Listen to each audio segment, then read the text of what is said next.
Give it 10 seconds. I know how to count. Otherwise, it'll cut us off. Welcome to the Fantasy Debate with Sam and Tate, brought to you by Fantasy Focused and the Original Hooters. Today, we are really lucky to have Matt Bucks on with us from Talking Tottenham and Fantasy Focused podcast. Bucks, you are ready to go today, aren't you, son? I'm hunkered down. I have enough liquor stashed up to last at least 2 weeks if we are quarantined, and that stash contains 6 bottles of assorted whiskeys, tequilas, and vodkas. I'm not usually a liquor man, but I feel like times might get dire. So I want to be prepared. I need everyone out there to be prepared. Quit raiding the TP aisles, folks. This will get extremely real when everyone is just simply using the toilet and essentially shaking like a dog in the shower. That's where we're headed, folks. We need to get together. Supply chains need to be in order so that folks can use that precious toilet paper efficiently. Yeah, I mean, on the funny note, yes, it's hilarious that every time I even ask a gentleman, it's all men that have this response when I say, what are we going to do when we run out of toilet paper? And then they immediately say, oh, well, you can just take a shower. You guys all literally say that. And it makes me wonder how many of you men have been doing this prior to the TP shortage. This is not a normal practice in the Buck household. I have to know. If every guy I've talked to, I'm like, oh God, I'm about to run out of toilet paper. He's like, just take a shower. I'm like, why? Is that the first response? I've had it from 10 guys that said that. It's just contingency planning, Sam. That's all I'm saying here. Have a plan, execute the plan. My plan just like me with my face mask, even though I'm alone, as always, in my den. We are down to 14 rolls of toilet paper in the Tate household. That's the countdown has begun. Countdown has begun. I'm already counting squares. I only have 7 rolls. You're done. You're gonna be shaking like a dog. It's gonna be rough. But thanks, guys, for joining us. I mean, please go ahead and hit up us in the comments. Today is gonna be all nonsense because we are super light on football news. So it'll be the exact opposite of any other fantasy debate show where we're heavy on football, light on nonsense. Today is light on football and heavy on nonsense. So please shoot us any questions you have in the comments, and we will get at you. Sean Kennedy, thanks for joining us. Oh yeah, Captain Guy, love it. John Doe, what up, guy? Fred Lee Jimenez joining us. Clorox in real life or Lysol for flex PPR? I'm personally a Lysol man. I love me some Lysol. I've always been the Clorox wipes kind of person because I like, the quick cleaning, but it leaves a residue. Lysol, I feel like, is more effective. So I think in a pinch, you got to roll with Lysol. Tate, do you even have Clorox or Lysol? We have Clorox wipes here. Yeah, I don't personally go out there and purchase them. That's all Kelly. Kelly's the one that keeps us afloat here at the Tate household. So, oh my goodness, yes, it always takes a woman to keep a man afloat. Which, I mean, Howie says a lot. Will Jenkins joining us. Why I'm drowning at the bottom of the ocean. And I'm doing just fine. So, Will Jenkins, what's up? Thanks for joining us. How are y'all holding up? We're hanging in there. I mean, I think the thing we're all struggling with most, aside from toilet paper struggles, is the light football news, which we can go ahead and jump in. Guys, pretty much everything is canceled. I think the only thing that is not officially canceled would be UFC, and that's because Dana White seems to be holding strong to the thought of there still being a fight next weekend. For now. Until potentially the state or the government steps in and says, yeah, you're not doing that because we say not to. So same thing with Vince McMahon. He has pounded his fist on the table and said, we're still doing WrestleMania, brother. I don't want them to do that because that's here in Tampa. And that's, people fly in from everywhere for WrestleMania each year, pack a 70,000 seat stadium. I'd rather they stay the hell away from Tampa. That would make me happy. Absolutely. So shut it down. Send John Taffer in there. Shut it down. I mean, on the news, they said that a man tested positive in New York for coronavirus, got on a plane anyways, and flew down to Florida on a JetBlue flight. So, guys, how about we use some common sense? And if you don't feel well, just stay home, stay inside, touch no one. Well, I do have some options for our listeners and our viewers out there. Excellent. We would love to hear those options. Are these travel options? The Turkish Super League is still playing. I'm actually writing this down as a sports anchor. Please go slowly so I have enough time. The Turkish Super League, which is soccer, they are still a full go. Nice. The unfortunate part about that is you can't watch those anywhere. So basically on Twitter, you can catch clips. So that's what I've been doing all morning as the games have been going on in Turkey. I've just been refreshing, getting my soccer fix.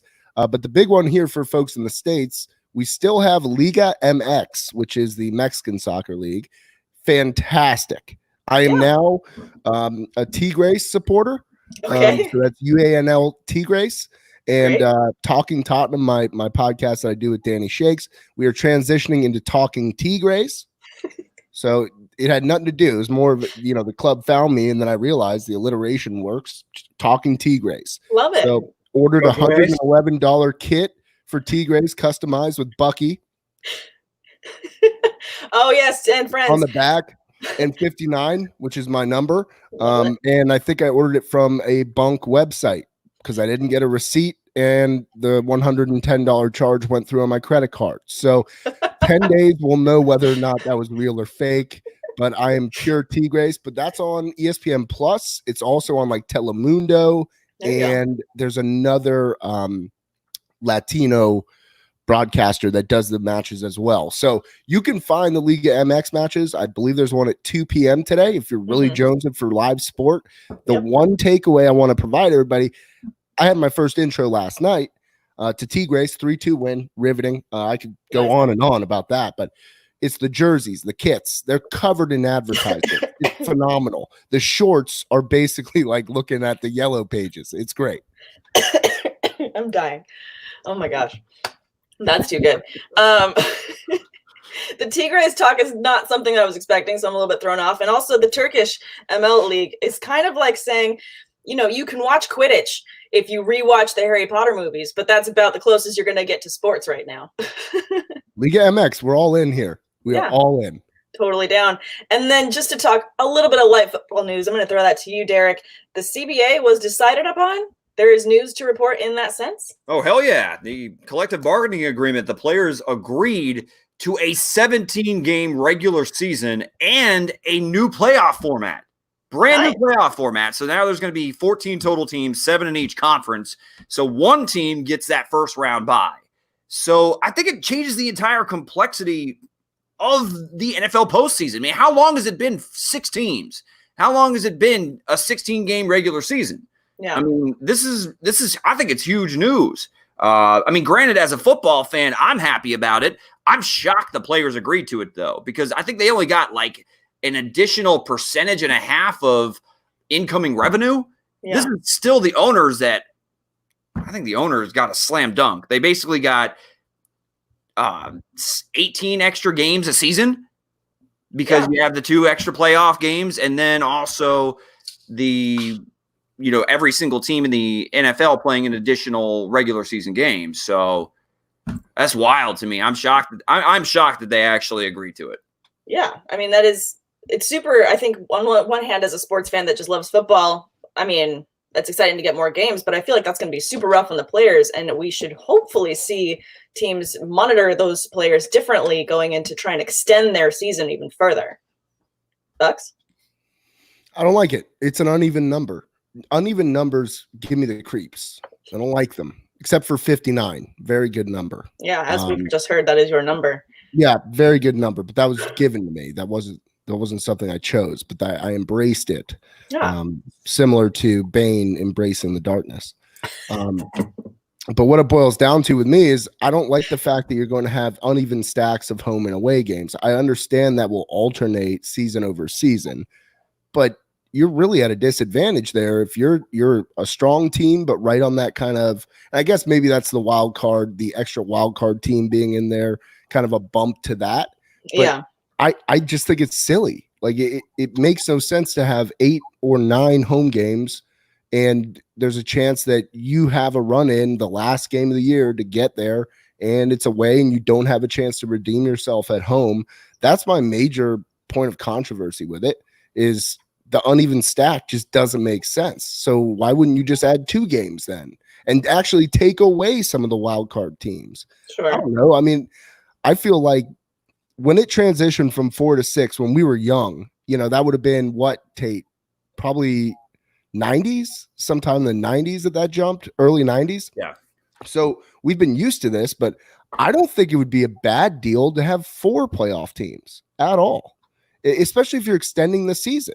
Yeah. So if you're extending the season 2 games, the top 4 get in, and it's just semifinal straight into conference final, and then we're on to the Super Bowl. I don't know. There's a lot of things obviously that I'm not abreast to, which would be, the financial streams that are just raking off of this. I get that. But it just seems really weird to say we're adding 1 game. 16 games is already a long season for football. Extremely long. And you see how injuries play out. I'm not a fan of it whatsoever. And I'm like Darth Algar in Wayne's World. I fear change. I also fear change, and I fear commitment, but those are 2 separate things. So, Derek, what do you think about Buck's points on that? It makes me wonder. I mean, the extra home game for one team and one team being at a disadvantage. I mean, how many games have they been playing internationally every year? I mean, they have a game in Mexico every single season, at least one, if not multiple. They definitely have, at this point, 3 or 4 in London. 4 in London, yeah. Yeah. So, I mean, we're already talking about teams losing a home game. So, say the Buccaneers, for example, who have ties over in England, have only 8 scheduled home games for that year, and they have one of them in London, which should not count as a damn home game for the Tampa Bay Buccaneers. No. I mean, then you're talking about at one point some teams playing 9 actual home games in their home stadium, and the Buccaneers having to play 7, with 1 in London being counted as a quote unquote home game. So I think, I don't think that it really spreads across the board as the same competitive advantage across the entire National Football League. I think certain teams will benefit from it, and certain teams are going to get screwed. I mean, I think you raised an interesting point there, and this might be what they're trying to get in terms of flexibility so that each team plays 1 neutral site game every year. Right. Yeah. And if they're more flexible, and I think that there will be more games in London moving forward, right? I think that is an inevitability. I think that will take place because it has been successful. They sell out every game instantly. The beers flow like wine in those stadiums. There are no restrictions on beer sales. I can vouch for that. None. You go up there, you're like, give me 12 beers, and they just over beer. Yeah, I'm moving to England. It was awesome. It was a lot of fun in that stadium come the 3rd quarter. Let me tell you, it was great. Awesome. Just fans of every single team. They don't even know what player jersey they're wearing. We're at a Bucks Panthers game, and we had a whole row behind us where it was Aaron Rodgers, Dalvin Cook, Christian McCaffrey. Okay, that guy's cool. And then you get a random Bo Jackson in there. These folks don't even know who Bo Jackson is. So it was awesome over there. So I think, Tate, you bring up a good point. If we're going to be super flexible, I think this opens up the gate for every team playing 1 neutral site match, probably another game in Mexico, maybe even bring back kind of like what the Bills did with Toronto, where they were playing a home game in Toronto each year. I think it might have even been 2 home games in Toronto, and we were having trouble selling tickets after the great 3 losses in the Super Bowl. Dark times. We don't speak of those. Dark blue jerseys, ugly, terrible. And I'm really interested to see how they try to, expand globally with these neutral site games.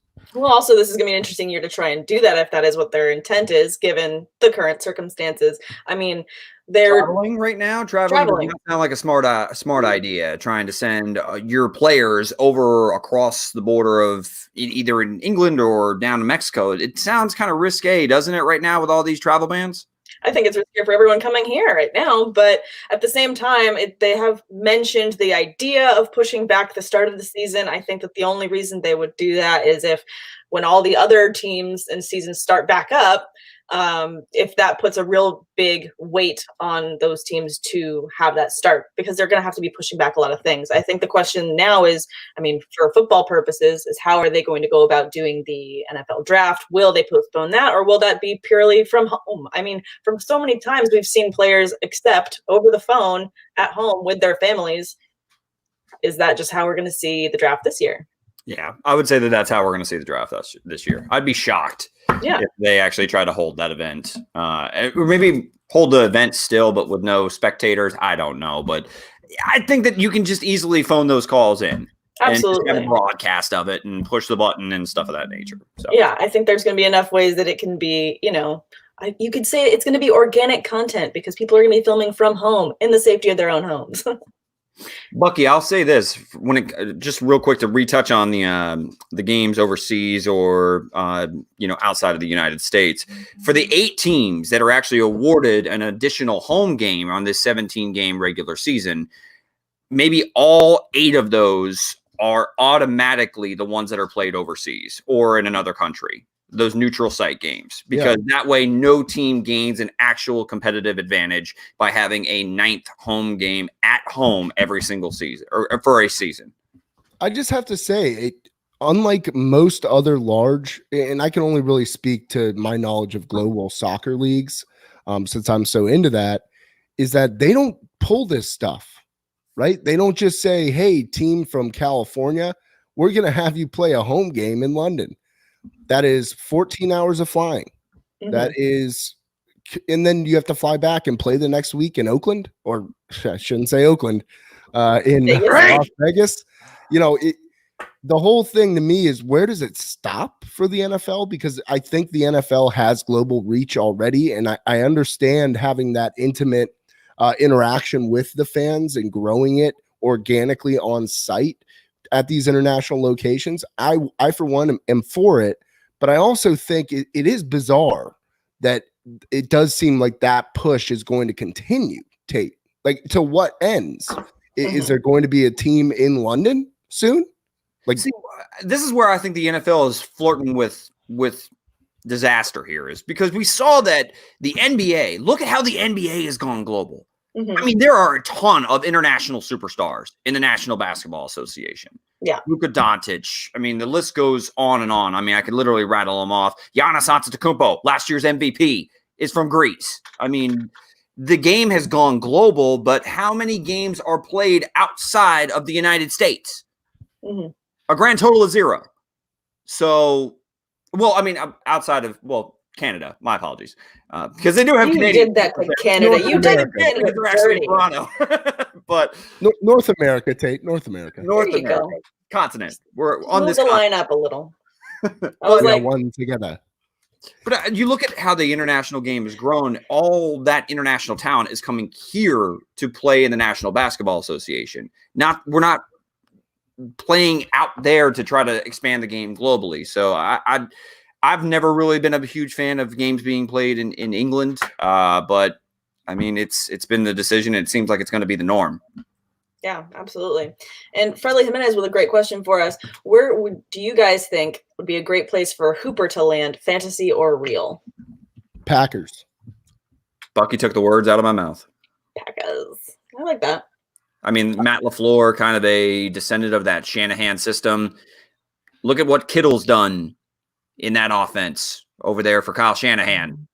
So I think LaFleur, if you give him a tight end to be able to play around with and play action, that is got plenty of receiving chops, I would love it a lot there in Green Bay. Yeah, I think that would be a really great fit.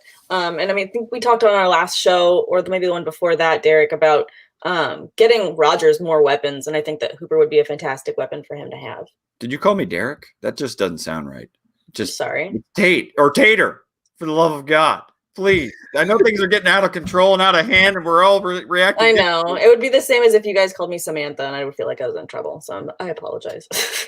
Who goes there? Anyway. All right, Samantha. My goodness. All right. Take it easy. Back to some more nonsense, because I think that's pretty much all the football news we have. Frank Wonder saying, speaking of football, how can you tell if my turtle is overweight? If it busts through the shell. I think you got to look at the tail. If that tail doesn't, if there's not as much movement, lateral movement, side to side in that tail, then you could tell it's just weighing him down a little bit. Yeah, gonna need to, do some Weight Watchers on that turtle. Yeah, get the 3-cone drill going. Test that lateral quickness with the tail. A 20-yard shuttle, baby, 20-yard shuttle. And Victor J is saying, no virus will stop me from drinking my Coronas. There's actually been reported that Corona has significantly seen its sales drop. Sales have dropped. And if you go down the liquor aisle, which I did just 3 days ago, because it's when I went to stock up on all of my essentials, including alcohols. Corona was in plenty. Bud Light, not so much. Hard to find. I just heard the word plurals in there, alcohols. I like calling it the alcohols. Alcohols, yeah. Yeah. Why does that sound weird? That sounds like fun. No, it doesn't. You did it. You had an excellent delivery. Guys just being mean. No, I actually like that you were going to go plural with it. I'm looking for alcohols right now. I had it delivered to my house this morning. I do want to bring up one thing with the CBA though. You also cannot use the franchise tag and the transition tag. You can only use a franchise tag now that the CBA has been approved for the next 10 years. So there is no transition tag, which means a team like Dallas Cowboys cannot tag both Amari Cooper and Dak Prescott. So they're going to have to make a choice. Either get a deal done with one of them long-term and then tag the other, or they're going to have to let one of them go to free agency. So interesting. I just thought, I'm sorry, my bad. I forgot to bring up that little information nugget. That's okay. Like I said, today's podcast is the opposite of our normal podcast, where it's heavy on football and light on nonsense. Normally, we let nonsense once in a while interrupt our football. Now we're going to let football once in a while interrupt our nonsense. So it works out. It makes it okay. Fred Lee Jimenez saying, hey, Sam, how much do you like National Lampoon's Christmas Vacation? Please tell me you saw it. It's March, and I don't watch Christmas movies in March. No, he's talking Vacation. No, but he fixed it. You never saw the one to Waller, though? Did you ever see my man? I mean, we can't be watching Christmas Vacation at this point. Well, hold on. Wait. I'm on Fredley's side on this, though. Sam was supposed to watch this back. It was like a homework assignment back in December, and then she just skipped it. She just made an excuse. Oh, I didn't watch it. So be it. Now we're in March, and now she's trying to say, oh, well, now we're in March, and it's not time for Christmas movies. So wait a second, Sam, you've never seen Christmas Vacation? No, I have not. How is that even possible in the year 2020? I'm doing it well. Way to go. I'm adamantly refusing to watch this film. It's a great film. You should watch it. I've heard it's a great film. It's on my list. I have a big list of movies to get through, but I'm just, stuff happens. It's not my fault. Okay, well, I'm going to put peer pressure on you along with Fredley, because I think we need to be brothers in unison here and say you must watch Christmas Vacation within the next calendar week. I think you'll have plenty of time. Yeah, because it's reported that California might be put on lockdown at some point today. So we will see how that goes. And when I say reported, I mean the text messages I get from all of my friends saying, my friend of a friend who works for this has just told CDC. Me. All of my friends' friends seem to work for the CDC at this point in time. Oh, I did not know. I had so many friends of friends that knew FBI agents and CDC members. Yeah. Guys, this information could have been so much more helpful to me yesterday. Like, why didn't you tell me sooner? Define lockdown, though. Like, I mean, I just watched Outbreak the other day. Like, I mean, which is top movie on Netflix right now because everyone's in panic. I recommend watching Contagion if you want to scare the crap out of yourselves. Contagion, it's a bit like hyperbolic in the way that the disease is running through and killing people so quickly, but the source is the exact same thing. So, like, sure. And it's shot in such a way. It's a Steven Soderbergh film. I don't know if you're familiar with his work, but really riveting. It's scary, and I haven't slept good since I watched it Friday, so hopefully I'll be ready to go for work tomorrow morning. But nightmares are creeping in. If you want to freak yourselves out, check out Contagion. It's really good. I appreciate Contagion. Tim Westby agrees with you. Contagion is good. Now, for myself, I prefer. I mean, not that I can say these times have happened before because they really haven't, but if there's a good apocalypse sense going on in the world, I like watching my good old zombie movies of 28 Days Later, 28 Weeks Later. Those are scary. 28 Days Later. I saw that in the movie theater, and I was very scared. I was with a young lady, and I think she lost a lot of respect for me at that point in my young life because I was crying leaving that theater. You were not. I was. Well, I don't like scary films. Why do you watch them? Because sometimes pain is the best punishment. Okay, sure. B, joining us, is preseason being affected with the extended regular season? That's a great question. I believe so. I believe it means that there's probably going to be at least one fewer preseason games, if not two. So that I'd have to go back and double check on. But that was part of the trade-off for the Players Association, was if we're going to do an extra regular season game, that means we want to have fewer preseason games. I just don't know if it's one or two. So wait a second. Now the home away thing comes back into factor. Now we have an uneven number. I like saying preseason uneven. When it's an odd.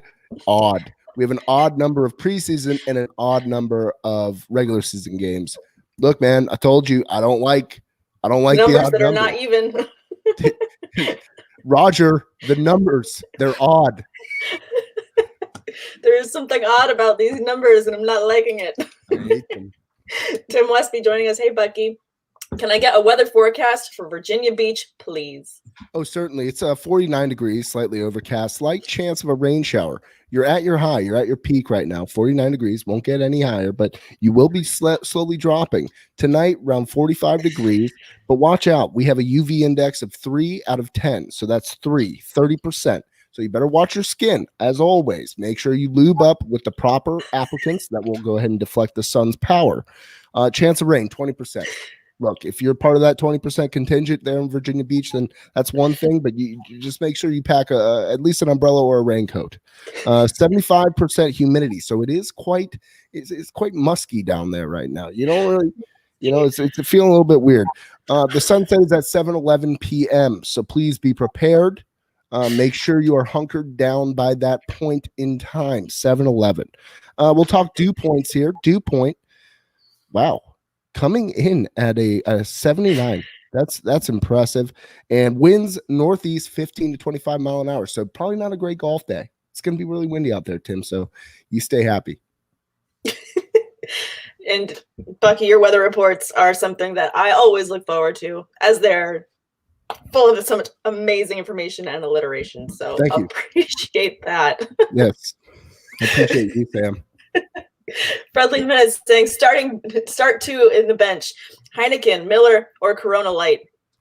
This is a tough question because I feel like I kind of know where you guys are going to go, but I'm actually partial to Heineken for myself. So I'm going to go Heineken and Corona Light for my two. Start two, bench one. Heine is heavy. I'm going Miller and Corona Light. Really? I don't know. I love the taste of Heineken. I feel like it's very refreshing. Heineken. Really? I hate Heineken with the passion of 1,000 burning suns. Wow, this is a very interesting, polarizing question. I think it's a subpar beer. I think it has a fancy name. Words. I think it has a fancy name, and it kind of it's a fluffer beer. Like it fluffs itself up. It has a nice branding situation. It's got the green bottle. People get all hyped up on it. Tastes like crap. It feels like I'm drinking an oak tree. I don't like drinking oak trees. I like drinking barley pops, ice cold ones, Miller Lite, Corona Light. I'm taking those two. Heineken banished from the soon to be founded country of Buck. We have Bucky beer reviews. That really needs to be a thing. Jeez. It does. Well, I don't like drinking a lot of different kinds of beer. Apparently not. I like these guys. I love this question so much, Fredley. I think we got to post it on Twitter later and see what the masses think.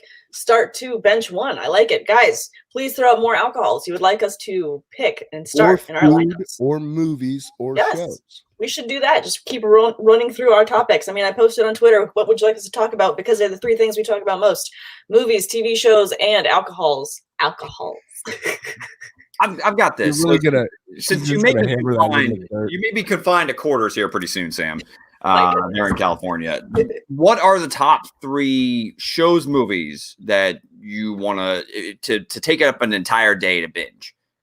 Well, as this is a great time to binge watch shows, per your reviews, The Witcher is at the top of my list because I really want to see that. It looks really good. It looks well shot, and Henry Cavill looks tasty. It's a handsome cat. The handsome cat. Did not realize you were a cannibal. You learn something new every day. So I actually just bought The Witcher Wild Hunt RPG game for PlayStation 4. It just came in. So after I get done simulating the English Premier League season to the point we're at currently, and make sure that Tottenham's results match what has happened so far this season. Yes. That's my number one goal today, is to finish that so I can start on Talking Tottenham, giving people breakdowns of each match that I play on my PlayStation as we go through, trying to get to European places in the Champions League. Anyways, after I do that, I'm going to fire up The Witcher. And so, yeah, I think that's a good plan. I love it. I finished Red Dead Redemption 2, Tate, and Grand Theft Auto 5. So I needed something. Solid game, Red Dead 2. Played it online. I just get murked. It's not fun to play online. Play the story mode, though. The one-player, solo-player campaign is great. But, man, the online experience leaves a lot to be desired because I just get killed within 30 seconds. And they keep coming right back and killing you. It's like, some kid starts picking on me. I get bullied online. That sounds about right. I feel like in life and in virtual reality, that sounds like something that would happen to you. Can I make a confession? Ooh. Can I confess something on this show? Please do. Absolutely. I don't play online video games. I don't believe in it. I'm scared of those 13-year-olds because they got mouths on them like I can't believe. I mean, I'm also someone that doesn't really play video games either. I think I have a GameCube somewhere in my house, but you can't get that online. Underrated system right there. Yeah, I think I have one somewhere, and I think I have Smash Brothers. Unless I gave it away, I could find it because I went through a cleaning purge of my house because I realized if you live in the same place. I've been here over 10 years now. You collect so much random crap that you do not use or need, and you could get rid of it and get new stuff that you like. So that's what I'm doing. So I have a list of films that are available on Amazon Prime currently. Mm-hmm. So for those of you who are Amazon Prime members, obviously you have Prime Video. I just want to run it down. These are recommendations a la Buck. The Farewell, which is an Awkwafina movie from last year. Yes, definitely watch The Farewell. Fantastic. The Big Sick, if you have not seen I love that movie. Great movie. Fantastic. And then you have Lady Bird, if you haven't seen that. Wonderful. Mission Impossible Fallout. Fighting with My Family is good. The Florida Project. Highly recommend The Florida Project. Really weird movie, shot on a phone, but really good. Willem Dafoe's performance is fantastic, and it's all about poverty and such outside of Disney World and kind of like the realities versus that world. Very interesting film, The Florida Project. Creed 2, A Simple Favor. If you want to hate certain characters in a film, you should watch A Simple Favor. Submarine. This is a foreign film. Submarine has one of the best soundtracks of any film I've ever seen. It's a coming of age film about a young boy, and it is awesome. Submarine kills it. Really recommend that. The Last Black Man in San Francisco, very artistic, great points throughout the film. One of the best movies of last year, 2018. I forget when it came out, but it was in my top 5. And then if you want to get real weird, like I'm talking real 90s weird, King of New York. Ooh. All right. Christopher Walken. I like it. Lawrence Fishburne. Really weird, crazy 90s movie. All about the weird, crazy 90s movies. I actually have a list that I'm maintaining as I go. It sounds like it.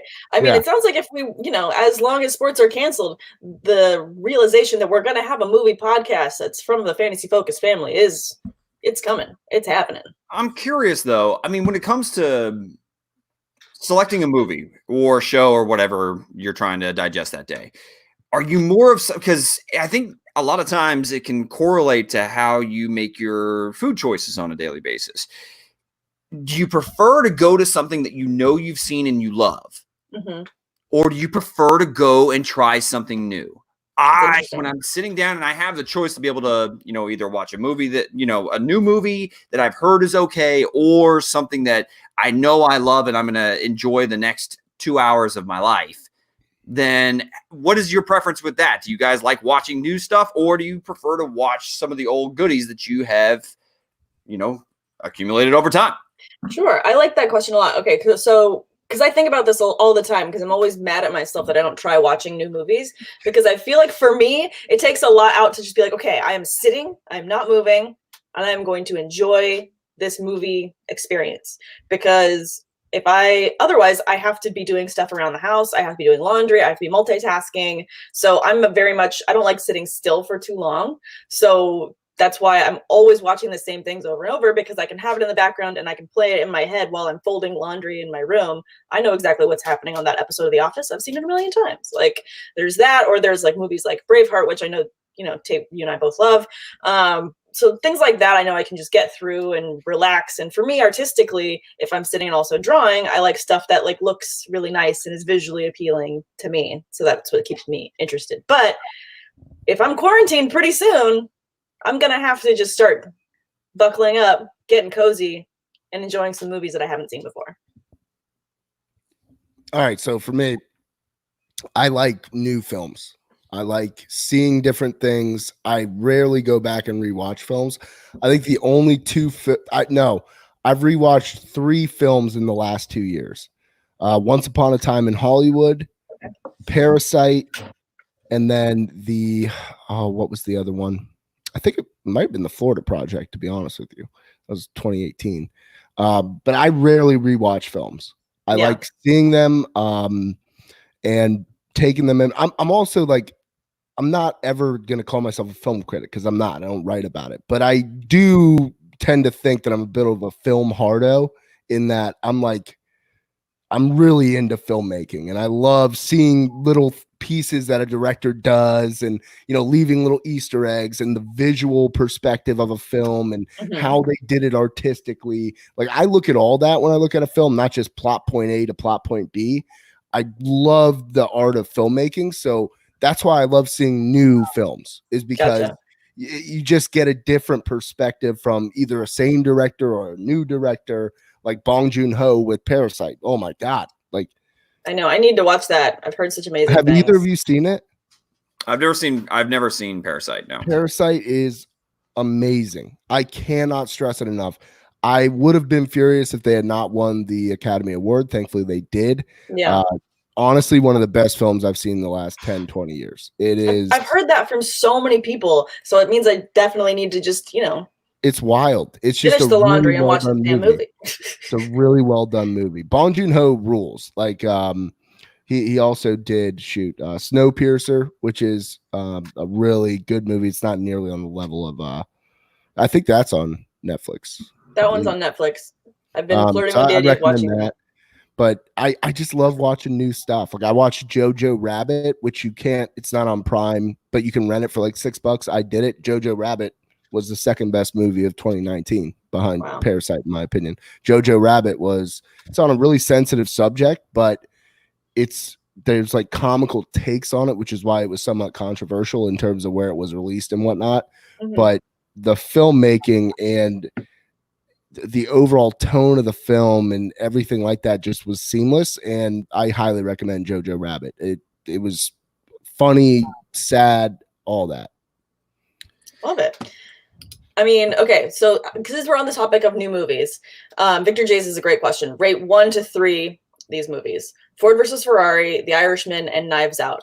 Now, have you guys seen all of these movies? Yeah. Buckey has. I've only seen The Irishman. I've only seen Knives Out. So, Bucky, your take is going to be the one to go on this, because I loved Knives Out. I thought it was fantastic. I didn't love Knives Out. Really? No. Maybe because I thought it was good. I thought it was good. However, extremely predictable the whole way through. Like I knew every little, piece that changed the tune of the story, right? I just kind of saw it all coming the whole time. I liked it, really well made. I think Rian Johnson did that. The guy who did one of the crappy Star Wars, I think. Yeah, The Last Jedi. Yeah, he's not great. Yeah, that's the reason. But for me, it's Ford versus Ferrari, Irishman, Knives Out. Ford versus Ferrari. The only thing I regret is not seeing that in the theater, because I feel like with the sound of the racing, and I also love the fact that they did all, what do they call it? Gosh darn it.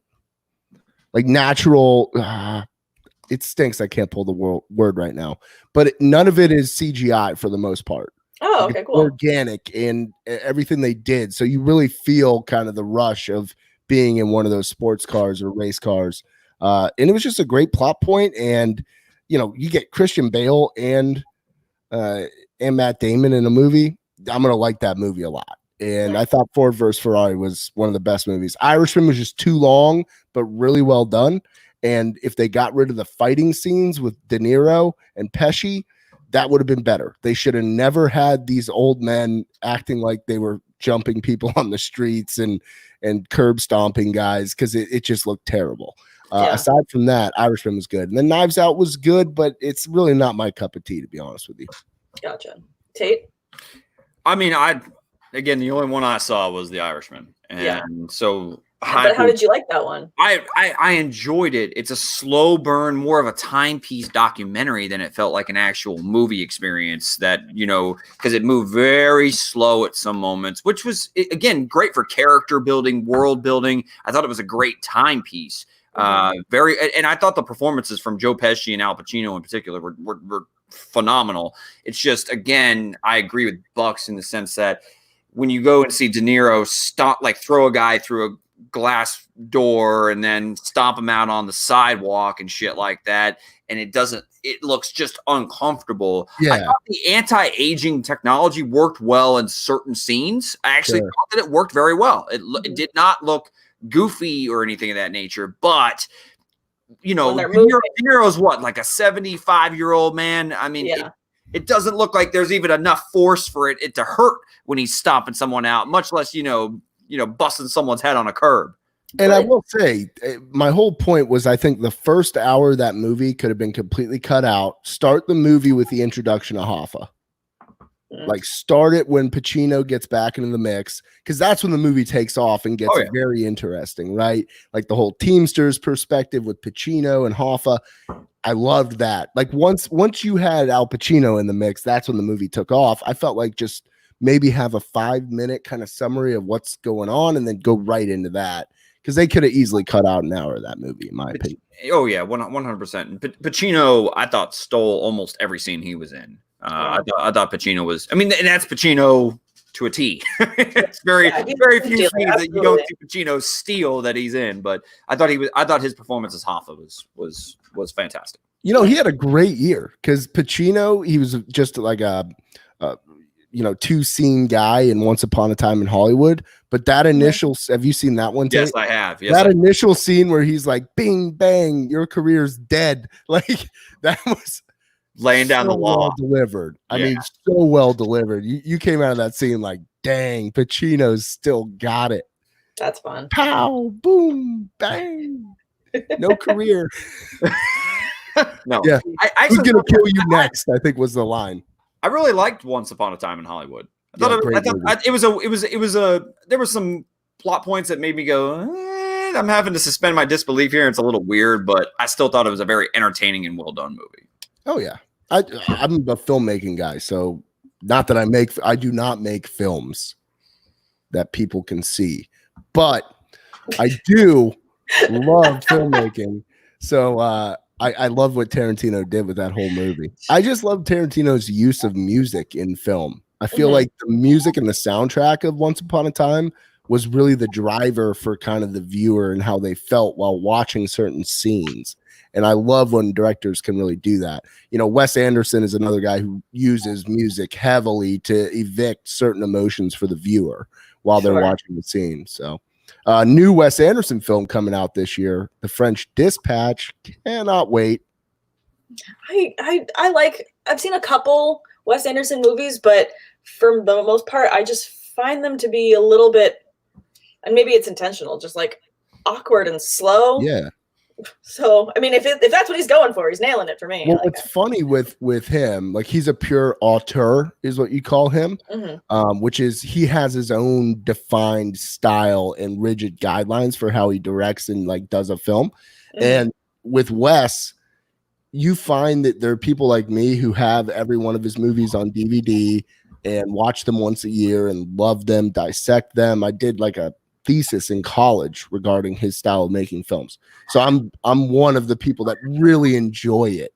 Okay. Right. And what you find is people watch it, they appreciate it, and they're just like, meh, or they friggin' love it. Sure. Like they are all in on this because they like it. What he does is he creates like a different sub world within a greater world. And like everything that operates within there is completely controlled by his vision and what he wants you to see. And there's so many little things. I don't know. I'm getting on a tangent, but I can't wait for French Dispatch. Nice. Well, it's okay. We're all about tangents here. And Dried Ocean is joining us saying, hey, hey. And oh my gosh, Bucky is back.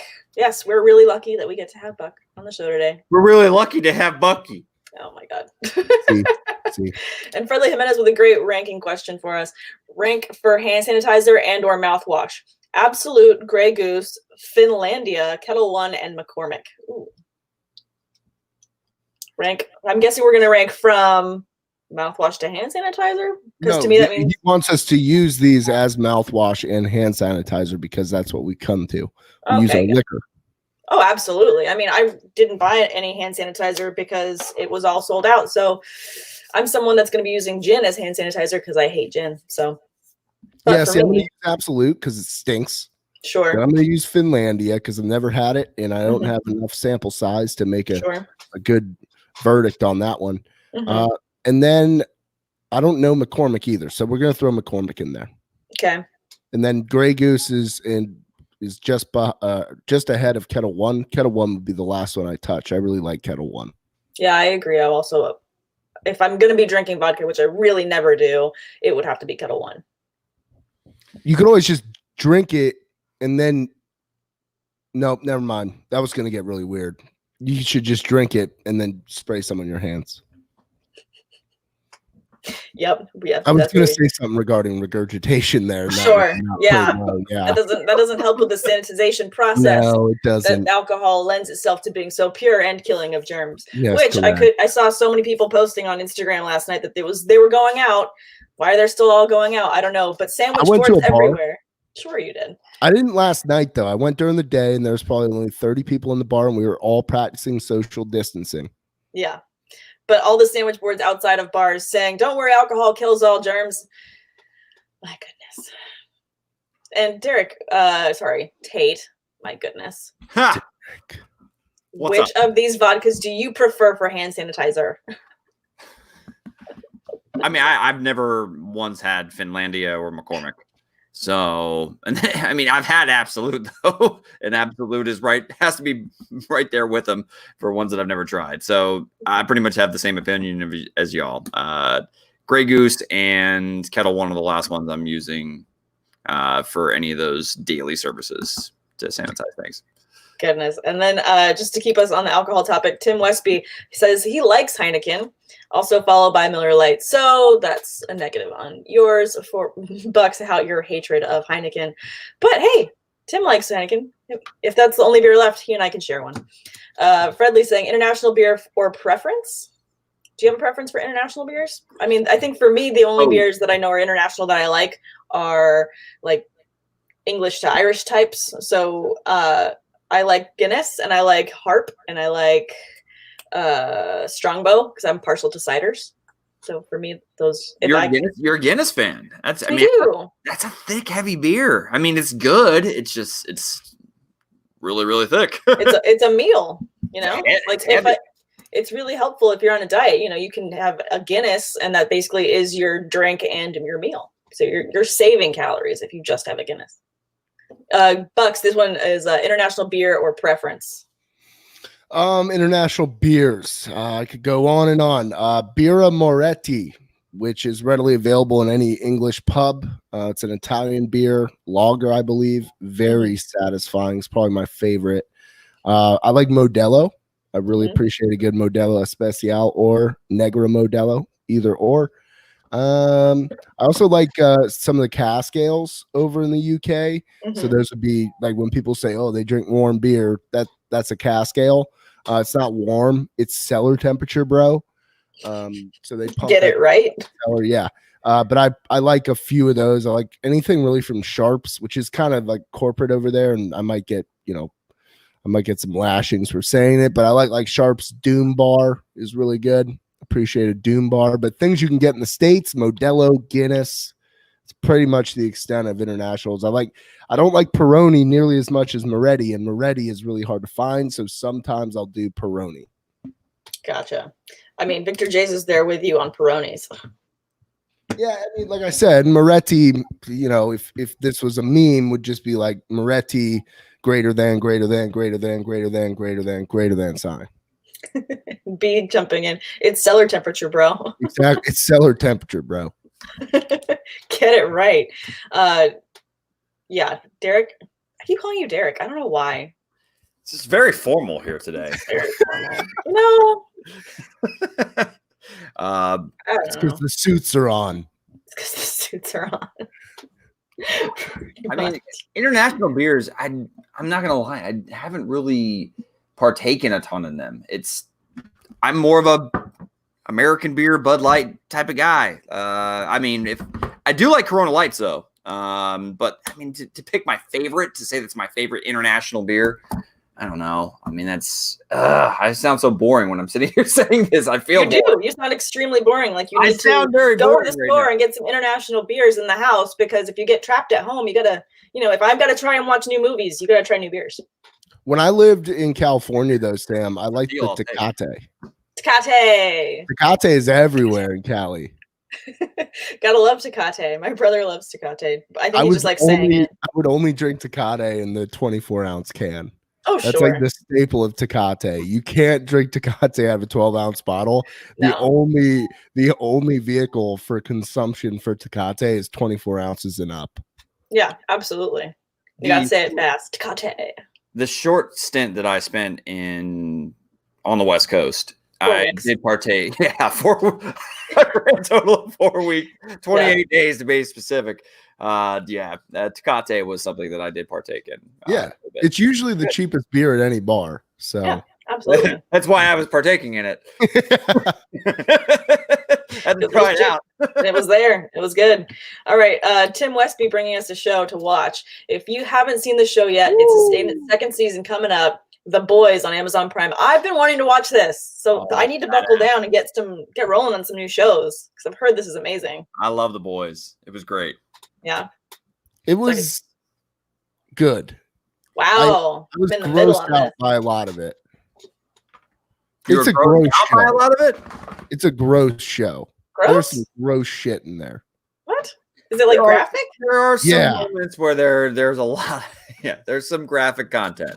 There's definitely some graphic content. Like blood? I am perverse. Like I usually don't mind that stuff. This show had some moments that were just like, Jesus, how did they put this on camera?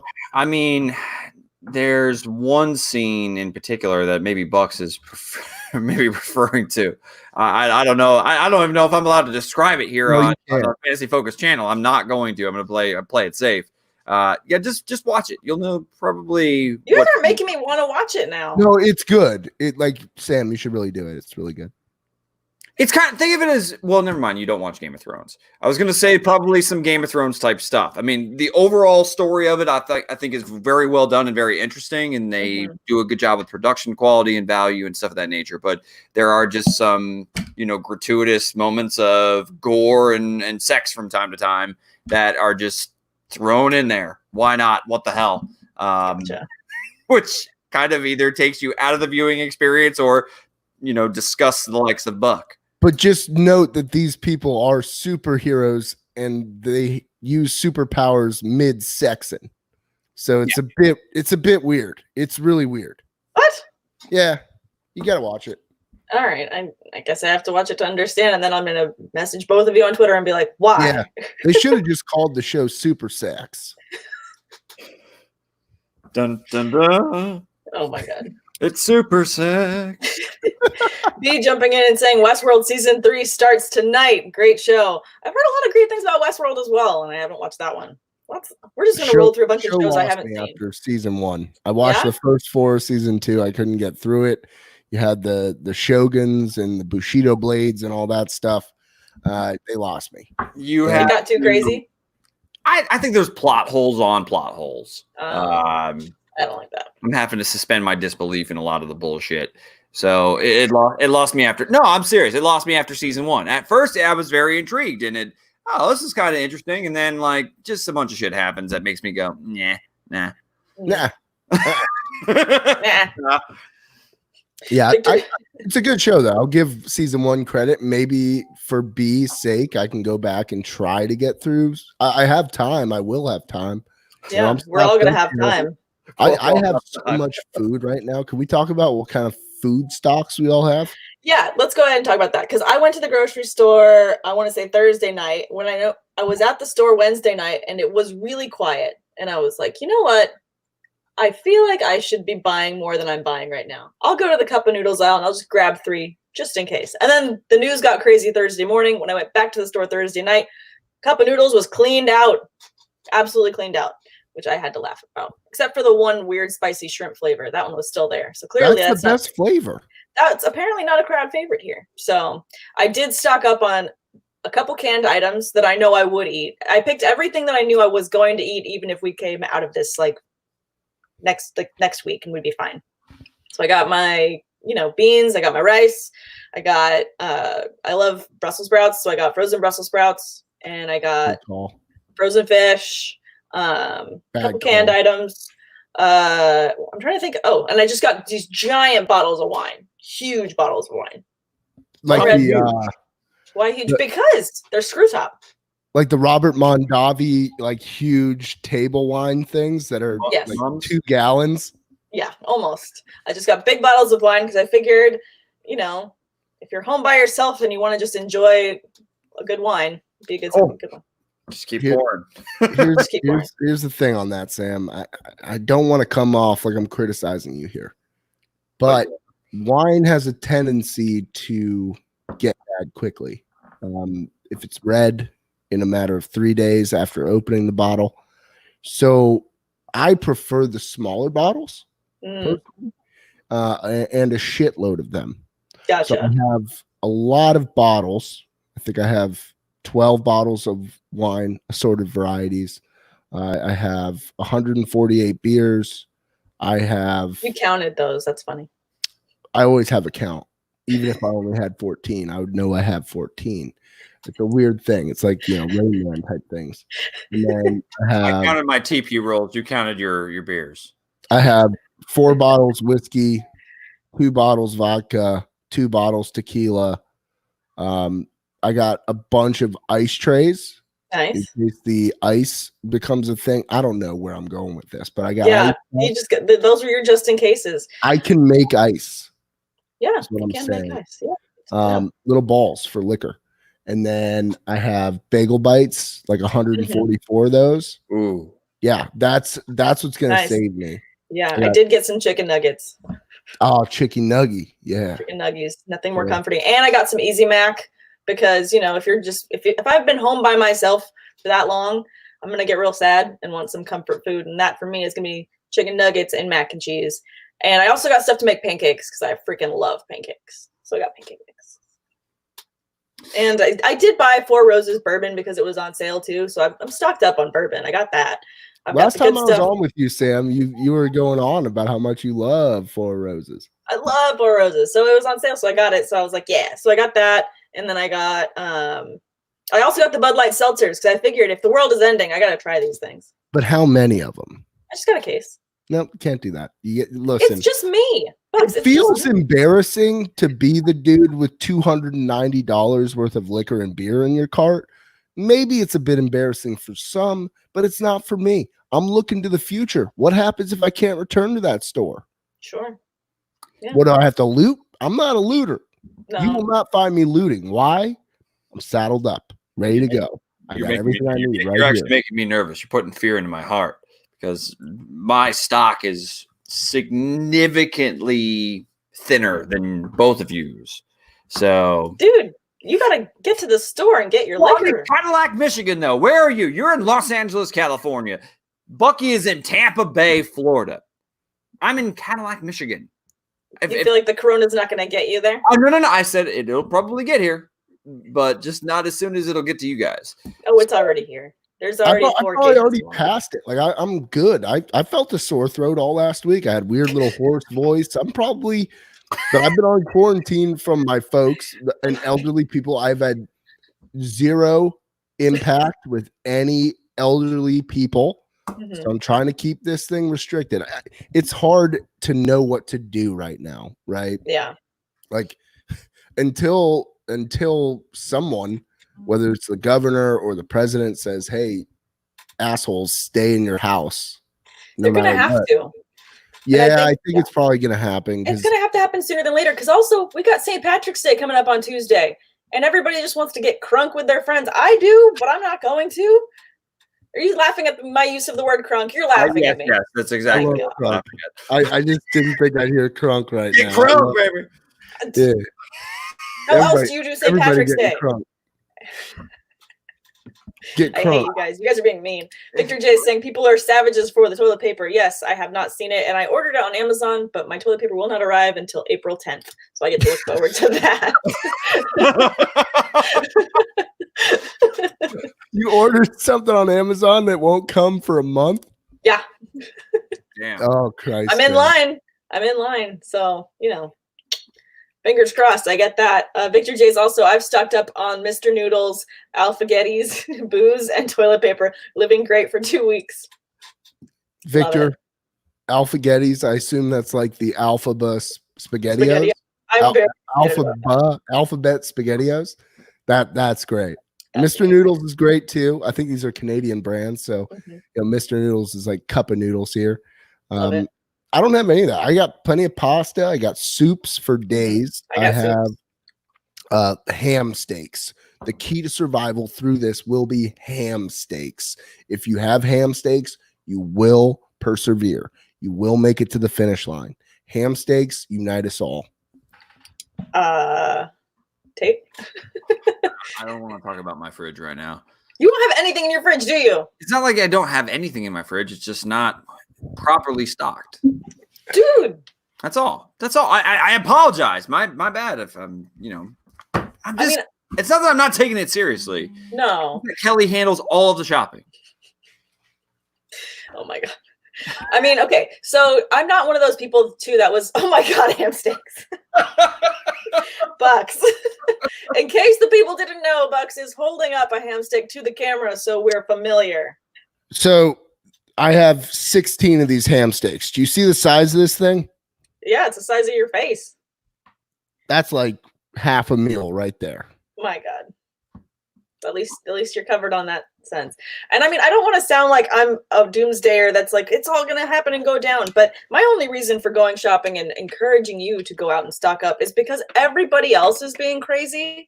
You don't want to be hungry tomorrow and be like, oh shit, I was supposed to go to the grocery store. And there's nothing there because everyone crazy went there and took everything that you would normally eat. Ham steaks, they're still there. Ham steaks are still there apparently. So Tate, add those to your shopping list and pick up some ham steaks. Ham steaks are great because you just need to cut them and then just throw them onto a skillet for like 5 minutes and you're done. It's already cooked. It's just a gorgeous slab of meat, aren't you? It's still next to you, isn't it? Bucky looking lovingly at his ham steak sitting next to him. Get in my belly. Oh, you gotta say it with the fat bastard accent. I can't. I'm laughing too hard. My face hurts. Fucking try your hand at it. Come on. The best part about these ham steaks, though, not to keep on pining on about ham steaks, but I will, is the brand is Frick's. Frick's Quality Meats ham steak. All I have to say is, Bucky, I hope to someday meet the lady that you look at with the same love that you're looking at that ham steak. This is her. She's gonna. That's my gal. It is my gal. No, the craziest part about a ham steak is there's only 300 calories in this big sucker. Like, how is this only 300 calories? So there's 2% fat. I mean, it's rules. 1 gram of fat per serving, Sam. 1 gram. So wait, how many servings? It's just 2 servings? No, there's 6 servings. 1 ham steak. And I got 16 of them. I clean them right out. But you probably eat the whole thing in one, right? No, I can't. I can't eat this whole friggin' thing in one. I like how they also give you the window through the back. It's like assless chaps on the packaging. We need to find somebody that is capable of looking at you with a straight face while you do this play-by-play. Okay, for our fans. No, here it is. You versus that guy she told you not to worry about. I can't right now. I'm dying. B was with you though. He says you can probably make a killer omelet with that ham steak. Exactly. Super versatile. Get your eggs, folks. Get your eggs. The supply chain. Egg. Ham steak. Okay. Bucks, please do me a favor. My body. Small favor. Can you please do a Cooking with Bucks episode for the fantasy focused family and post it to Instagram Live? I think that, in these dark times when we're just looking for, anything, please bring back Cooking with Bucks and feature the ham steak. I tried to make a chicken pot pie last Sunday. This has been my new thing. Is I'm trying different recipes of things that I think are worthy of Cooking with Bucky. I am very timid to just do something that I've never done before and make a video on it, considering I'm flying off the seat of my pants. So I tried doing this damn slow cooked pot pie last weekend.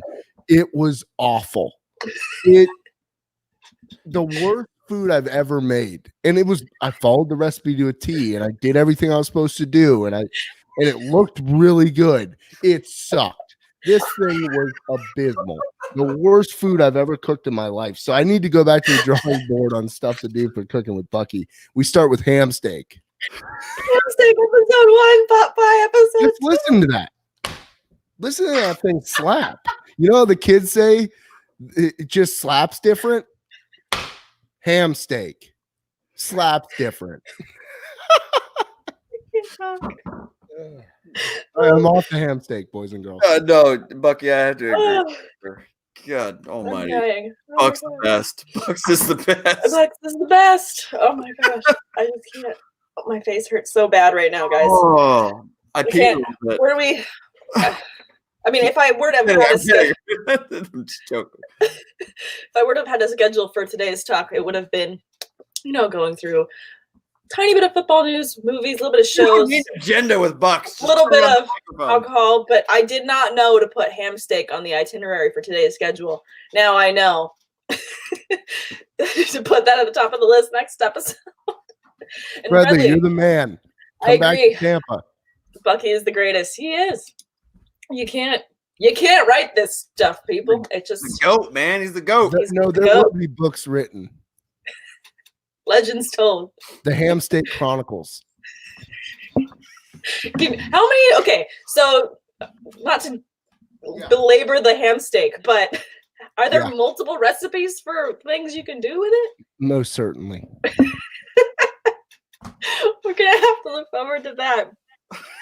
I don't know where to go from here. There's hope. There's hope in a dim future with Bucky and his ham steak recipes. God almighty. Oh man. So we do have some other like random questions in there that we could that could just spin Buck onto another another turbulent fucking rant. I bought a paper shredder. Did you? Yeah. Top priority. In case I gotta get rid of everything in here.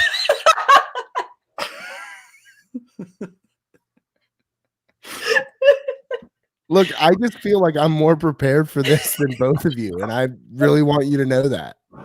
I mean, I was looking at buying an extra freezer for my garage to store extra frozen goods.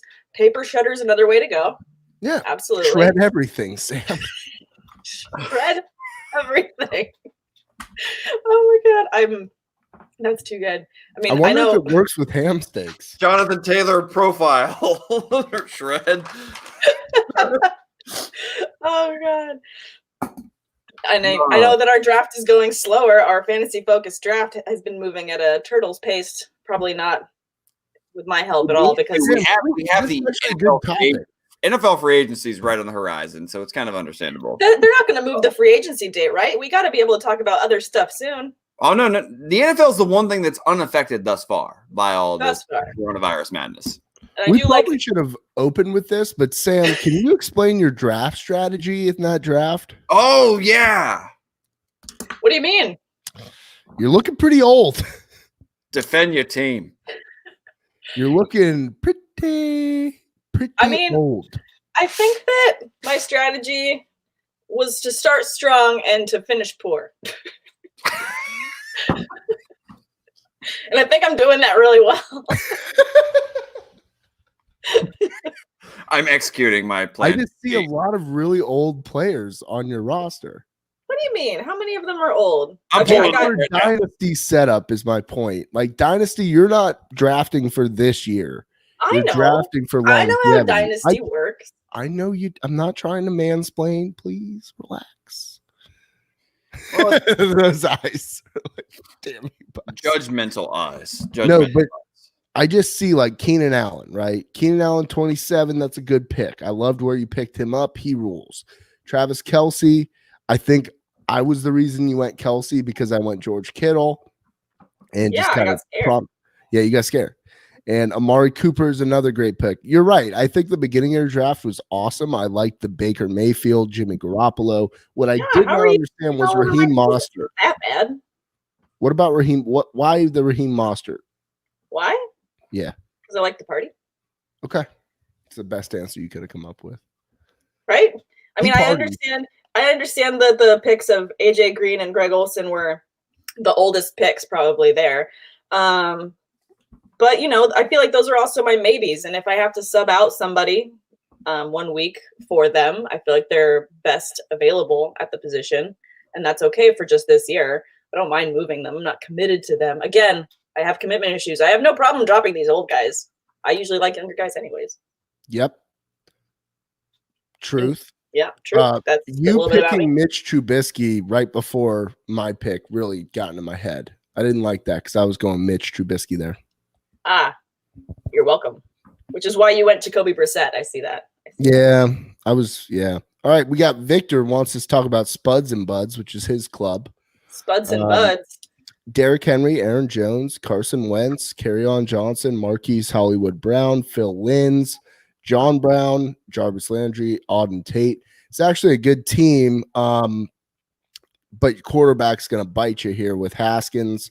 A lot of uncertainty there. Mm-hmm. I like Ian Thomas, and I know you do too, Tate. You like Ian Thomas. Oh, Ian Thomas is – I think we're going to see his talent finally take that next step. I thought he showed signs as a rookie, and it's hard to do that as a rookie tight end in the National Football League.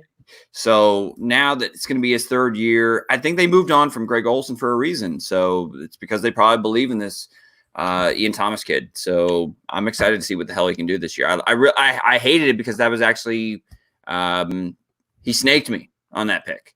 He snaked me right in front of me. Sucks. I like Spuds and Buds because I love potatoes and I love my buddies. Yeah. So, I think Spuds and Buds is a great name, and I think that this is actually a pretty good roster. Quarterback is going to mess with you quite a bit. Quarterback and wide receiver, though, man. I mean, you're not even talking about how Marquise Brown is his number one wide receiver. I mean, Victor. Well, that's not true. You got you have Jarvis Landry, Tate. You took it from him. Yes. So no, he has John Brown, Auden Tate as his pseudo number twos. I mean, I like Hollywood Brown. He's in a great situation with the quarterback that led the league in touchdown passes last year in Lamar Jackson. But, Hollywood's a deep threat. We'll see if he's going to see the quintessential volume. I just think he's going to be extremely volatile, man. I mean, like most speed wide receivers are. Yeah, absolutely. And B jumping in with some news that broke while we were recording, but Tannehill has agreed to an extension with the Titans. Do you think that this like right now? Yeah. According to ESPN. B 36 minutes ago. B, you need to be our sideline internet reporter, man. Yeah, because we can't be on our phones during the entire podcast because that looks rude. But Titans Ryan Tannehill on the verge of multi-year extension which would prevent the Tennessee Titans from having to use a franchise tag on them, per Adam Schefter. Thanks, Shefty. Dang, that's big news. That was big news. That's good for my other dynasty team. It makes me wish I would have taken Tannehill in this draft. Shoot. I didn't really think that they were going to have a different quarterback under center this season aside. I honestly thought flirting with the idea of Brady, but like I think it was 80% for me going to be Tannehill. I thought it was a great situation with Brady. Vrabel has, I'm assuming, taken a bunch of the structure and day-to-day operations that he learned under Bill Belichick and taken that to Tennessee. And then you combo that with one of the best offensive lines in the National Football League and arguably the best running back as far as pure runner. I mean, not best weapon out of the backfield. That obviously is Christian McCaffrey and Saquon Barkley, but Derrick Henry was the most dominant running back over the last back half of the season. So I thought that it would have been and then you bring in the weapons from the outside, A.J. Brown, Corey Davis, and even a slot machine like Adam Humphries. Slot machine. I thought that it would have been a good fit for Brady, but clearly they didn't feel like they're going to get Brady. So we're going to make sure we lock up Tannehill. It makes sense. Gotcha. Bucks, how do you feel about that signing? Oh, I like it. Tannehill's my guy. He's been with him since 2015. Tanny. Yeah, he's a big pickup for the old Big Wheel, aka Lil Big Wheel, aka Lil or Big Wheel. I mean, he didn't even start until week number 7, and he finished as the 22 quarterback 22. He's a man. Do you guys think that he has? I mean, where do you rank him? It's hard to rank him, right? Because it's a team that's based on running the football. At least we saw that in the playoffs. But he's more than capable of. Not only is he athletic and can run and stuff of that nature, but he's got some pretty nice weapons on the outside. Where do you rank him heading into? I mean, is he a top 10 guy for you guys? No, he's outside my top 10. I was gonna say I feel like he's a great person to have in 2 QB leagues as your second quarterback, just as that extra option for that potential high volume game. Agreed. I think he's a top 15 guy. I think he's top 15. Top 15? Yeah. B saying also, I'm in your dynasty league. Team name is Brad HD. Should we go through B's team? B's team is looking pretty good. Bradley. Yeah, I've tried to trade with Bradley a couple times. He's you're a bit trade happy, Derek. Steel trap. He knifed Zach Ertz from me. That was the toughest one. Zach Ertz. What the hell was he still doing there in the 7th round? In the dynasty startup that all 3 of us are in. I don't know. I could just say I was drunk the whole time. I don't know. I have Kittle, so I didn't have a need. True, there, you guys had Kittle and Kelsey. Yeah. I like Brad's team a lot. His drafting style was really unique.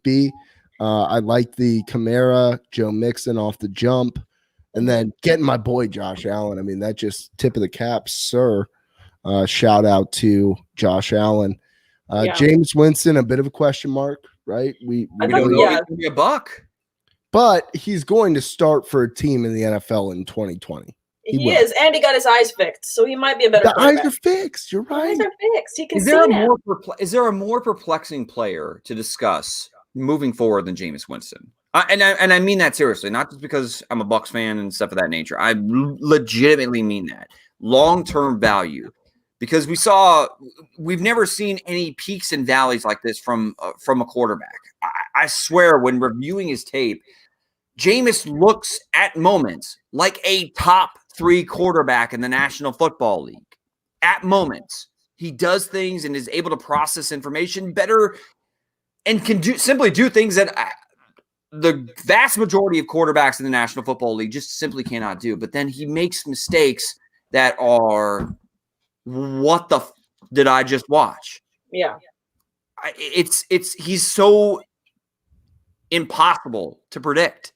Is there a guy that comes to mind for either of you two that is more perplexing than Jameis Winston's future? No, not at all. No, not in that frame. I mean, Derek Carr, maybe. Mitchell Trubisky, maybe. I don't know. I think Mitch still has a little bit of a hall pass going. Hall pass. Mitchell Trubisky is lucky that they've hitched their wagon to him there in Chicago. Otherwise, his job would be pretty much cake. I mean, they'd be bringing in somebody else to take his job. Yeah, I will say, Brad, I do like your running backs. I think that you stocked up well. I like his receivers. You like his receivers? I just feel like, I mean, like you said, like you're picking on me for picking old players in dynasty format. He's got Adam Thielen and T.Y. Hilton. I mean, I don't hate your receivers. Absolutely, I don't. But I'm just saying, for me, I really like the running backs that he stashed away. I was really stuck between John Ross and Duke Johnson. Mm-hmm. John Ross actually got off to a great start last season, and you're telling me that Joe Burrow is going to come in there? That's a great pickup. Yeah, I mean, I think that the ceiling immediately, and we have no clue yet if AJ Green in that situation with that holdout is likely going to be resolved. So if we're going off of John Ross being the pseudo 1A, 1B / number 2 with Tyler Boyd with no guarantee that AJ Green's coming back, I mean, John Ross, I mean, I thought that he showed last year that he's capable of being a pretty damn good receiver in the National Football League. So he's somebody that really, really intrigued me. I went with Duke Johnson just strictly because I want depth at running back. So, but I love that pick. I have no idea what John Ross was even still doing there. Yeah, I agree. That was a great pickup for B. No, I like B's team. I think you're right. I think he's a bit older. He's mature, as the folks would say in the biz. Mature. And but you know what, if you're going for instant gratification, which so many of us on this planet are these days, you know, you might have a good run at it this year. But then you got to watch out for me coming up the tailpipe, buddy. The only one I didn't like was P. Riv. The only one I didn't like was P. Riv in the 11th, Brad. That's all. P. Riv and the boys in the 11th round with no idea of where the hell Phillip Rivers is going to be playing football this year. I thought that was just a risk. But well, I just feel like with that, I feel like you could have waited a little bit longer for Rivers because everyone has that same mindset. We don't know where he's playing. So if you wanted to stash him away for the maybe of where he could go, you know, I think he could have waited a couple more rounds for him. I do love this dynasty draft though, because I was a complete psychopath and traded out of the second and third round. Yeah, you just went trade happy. If you look at yours, it's just trade. Like, what are you doing? I don't know, though. I mean, did my team really turn out that shitty, given the fact that I didn't have a second and third round pick? No, I wouldn't say that it's shitty. But I also do like this. It's shitty, but it's not good. I don't want to insult you, Tater, but yes. But Dried Ocean bringing up the Ravens trade that we have not talked about, and I'm trying to scroll to get. So it just happened. Calais Campbell. Yes, defensive end Calais Campbell. If you can get to it, Bucks, because I cannot find it on my phone. Calais Campbell. No, I got it. Ravens. Ooh. Yeah. Ravens 2-year deal. Calais Campbell, $27 million. Calais Campbell's a beast. Mm-hmm. And honestly, the Jags are a few pieces away from having a contender. Name their quarterback right now. I can't. Nick Foles? Gardner Minshew. Is it Nick Foles? Is Nick Foles on his way out? I mean, we don't know. I actually like DJ Chark a lot, but I don't know. I like the move for the Ravens. Love it. 5th rounder.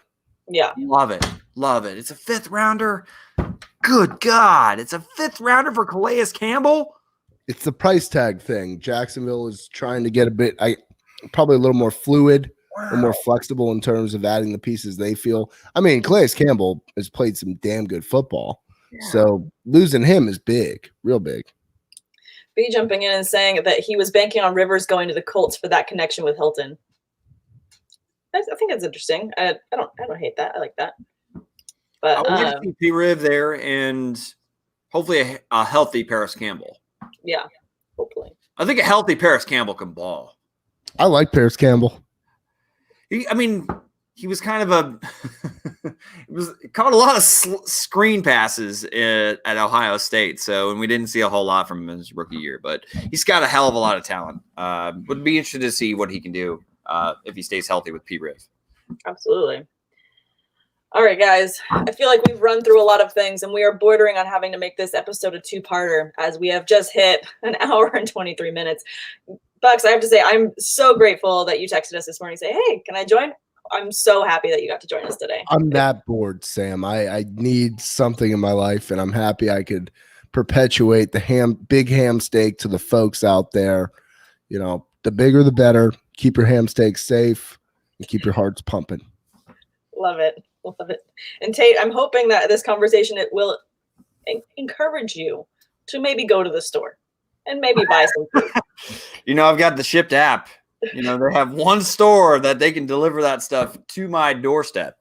So yeah, I'm going to go ahead and I'll create a shopping list today. How many stores are in Cadillac? Huh? How many stores are in Cadillac? There's a Walmart and a Meijer. And then I think one other grocery store. Oh, there's an Aldi as well. How do they spell Meijer? Is it Meiger? Meijer. Yeah, that's what I said. I thought you said G. No, I thought I said J. I had it in my brain right. Yeah, that's where it counts. That's where people can see it. So that's what matters. But thanks again, guys, for joining us. And guys, thanks for all your comments and keeping the fun rolling. I know that news is slow, but we are still here to bring you hopefully some laughs and some cheer through all the madness. So please at us on all forms of social media so we can get back to you. I am at Sam_awesome on Instagram and at Samantha R. Holt on Twitter. You can find Derek at DTater4 on all forms of social. Bucks, where can everyone find you? Follow Talking Tottenham. That's my Tottenham specific, but also outlandish pod regarding Tottenham Hotspur. It's at TT Pod Coys. TT Pod COYS. Love it. Thanks again for joining us, everyone. And if you have not already, please hit subscribe and have a great rest of your Sunday. Stay in touch. Keep those hands washed and be safe out there. Love you guys. See ya. Later, says the Tater.